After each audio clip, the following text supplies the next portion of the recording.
Isang malaking pagtitipon ng Filipino community leaders mula sa 5 kontinente ang gaganapin sa lungsod ng Maynila sa February 25 hanggang 27.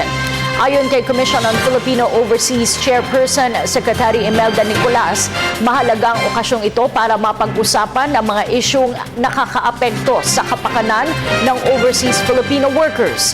Sa isang press conference, pinasalamatan ng CFO ang kontribusyon ng mga ito sa pagpapalago ng ekonomiya ng ating bansa. Samantala, siniguro rin ito na ginagawa ng pamahalaan ng lahat para mabigyan ng magandang benepisyo ang mga Pilipino at magkaroon ng bagong oportunidad sa ating bansa. Physically, they're all spread out in 200 countries and territories. But if you think about it, that's a very exciting goal to have, that they look at themselves as one, as a nation, in relation to the Philippines, of course.